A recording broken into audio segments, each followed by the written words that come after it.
Hi guys, ഗലിബ്രോ YouTube ചാനലിൽ എല്ലാവർക്കും സ്വാഗതം. Big boss Malayalam season 7 mid week eviction ആണ് നമ്മുടെ എപ്പിസോഡിൽ കഴിഞ്ഞത്. ഇപ്പോൾ അപ്പം നമ്മൾ നേരത്തെ പറഞ്ഞിട്ടുണ്ടായിരുന്നു നമ്മുടെ വോട്ടിംഗ് സ്റ്റാറ്റസുകൾ നോക്കിയാൽ മതി, നിങ്ങൾക്ക് അതിനുള്ള ഉത്തരം കിട്ടുമെന്ന്. അത് തന്നെയാണ്. വോട്ടിംഗ് സ്റ്റാറ്റസിൽ ഏറ്റവും വോട്ട് കുറഞ്ഞ ആദിലയാണ് പുറത്തു പോയിരിക്കുന്നത്. അപ്പം ആദില പുറത്തു പോകുന്ന നമ്മൾ പ്രതീക്ഷിച്ചിരുന്ന ഒരു മത്സരാർത്ഥിയായിരുന്നു. കാരണം വോട്ട് കുറവാണ്, 100 ഉണ്ട്. അതുകൊണ്ട് തന്നെ വോട്ടെല്ലാം നൂറയ്ക്ക് പോയി. ആദിലക്ക് വോട്ട് കുറഞ്ഞ് ആദില പുറത്തു പോവുകയാണ് ചെയ്തിരിക്കുന്നത്. അങ്ങനെ മിഡ് വീക്ക് എവിക്ഷൻ നടന്നു. മിഡ് വീക്ക് എവിക്ഷനിൽ ആദില പുറത്തു പോയിരിക്കുകയാണ്. ഇനി വേറെയും ഒരു ടെസ്റ്റ് ഉണ്ടാവും, അത് നമുക്ക് പതിയെ നമുക്കറിയാം. അപ്പൊ നമ്മുടെ വോട്ടിംഗ് സ്റ്റാറ്റസ് ഫോളോ ചെയ്യുക. അതൊരു അൺഒഫീഷ്യൽ വോട്ടിംഗ് സ്റ്റാറ്റസ് ആണ്, അതായത് പ്രേക്ഷകരുടെ സപ്പോർട്ടിന്റെ ധാരണയിൽ ഉണ്ടാക്കിയിരിക്കുന്ന വോട്ടിംഗ് സ്റ്റാറ്റസ് ആണ്. ആരും വിചാരിക്കുന്നത് അത് ജിയോ ഹോട്ട്സ്റ്റാർ വോട്ടിംഗ് അല്ല. പക്ഷെ എന്നിരുന്നാൽ കൂടെ അത് ഏകദേശം സെയിം ആയി വരാറുണ്ട്. അങ്ങനെ തന്നെയാണ് ഇത്തവണയും ആദില പുറത്തു പോയിരിക്കുന്നത്. എന്തായാലും പ്രേക്ഷക പ്രീതി കുറഞ്ഞ ഒരു മത്സരാർത്ഥി ആയിരിക്കും പുറത്തു പോകുന്നത്. ഇനി ജേതാവുന്നത്, കപ്പ് ഉയർത്തുന്നത് ആര് എന്ന് ചോദിക്കുകയാണെങ്കിൽ അതും ഇപ്പോൾ 1ഉം 2ഉം പൊസിഷൻ മിഞ്ചോടിഞ്ച് പോരാട്ടത്തിലാണ് നടക്കുന്നത്.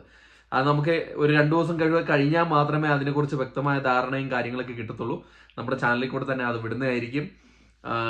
കപ്പ് ഉയർത്തുന്ന ആരാണെന്നൊക്കെ നമുക്ക് നോക്കട്ടെ. ആ സമയത്ത് ലൈവ് വരാൻ പറ്റുമെങ്കിൽ നമ്മൾ ലൈവ് വരാം. കാരണം പുറത്തുള്ളവർക്ക് ലൈവായിട്ട് കിട്ടത്തില്ല. ഇത് നമ്മുടെ നാട്ടിലുള്ളവർക്ക് ലൈവായിട്ട് കിട്ടുമെന്നും അല്ലാണ്ട് പുറത്തുള്ളവർക്ക് ലൈവായിട്ട് കാണാൻ ബുദ്ധിമുട്ടുണ്ട്. അങ്ങനെ ഒരു സാഹചര്യം ഉണ്ടെങ്കിൽ ഞാൻ ആ സമയത്ത്, അതായത് നമ്മൾ ആ കപ്പ് ഉയർത്തേണ്ട ആ സമയം ഒരു അരമണിക്കൂർ എങ്ങാനും നമ്മൾ ലൈവായിട്ട് വരാൻ ശ്രമിക്കാം.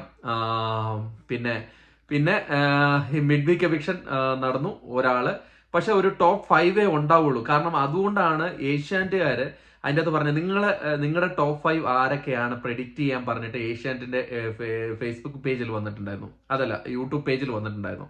അപ്പം അവർ ഇത്തവണ ഉദ്ദേശിച്ചിരിക്കുന്ന ടോപ്പ് 5 ആണ്. അപ്പം ആദില പോയിട്ടുണ്ട്. ഇനി 6 പേരാണ്. ഇനി ബാക്കിയുള്ള മത്സരാർത്ഥികൾ ആരാ പോവുമെന്നൊക്കെ നമുക്ക് നോക്കിയിരുന്ന് കാണാം.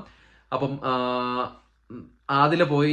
മിഡ് വീക്ക് എവിക്ഷനിൽ ആദില പുറത്തായിരിക്കുകയാണ്. നിങ്ങൾ അറിയിക്കുകയാണ്, ഒഫീഷ്യലായിട്ട് അറിയിക്കുക കേട്ടോ. ഒഫീഷ്യലായിട്ട് അറിയിക്കുകയാണ്, ആദില പുറത്തു പോയിരിക്കുകയാണ്. ബാക്കിയുള്ള കാര്യങ്ങളെല്ലാം നമ്മൾ അൺഒഫീഷ്യൽ ആയിട്ടുള്ള കാര്യങ്ങളാണ്, അൺഒഫീഷ്യൽ വോട്ടിംഗ് സ്റ്റാറ്റസും കാര്യങ്ങളൊക്കെ. അപ്പൊ അൺഒഫീഷ്യലായിട്ട് നമ്മൾ കാര്യങ്ങൾ നേരത്തെ അറിയിച്ചാണ്, ഇപ്പൊ ഒഫീഷ്യലായിട്ട് അറിയിക്കുന്നു. അപ്പം കൂടുതൽ ബിഗ് ബോസ് അപ്ഡേറ്റുകൾക്കായിട്ട് നമ്മുടെ ചാനൽ സന്ദർശിക്കുക. ചാനൽ ആരെങ്കിലും സബ്സ്ക്രൈബ് ചെയ്തില്ലെങ്കിൽ ദയവ് ചാനൽ സബ്സ്ക്രൈബ് ചെയ്ത് കാണുക. അപ്പൊ അടുത്തൊരു വീഡിയോ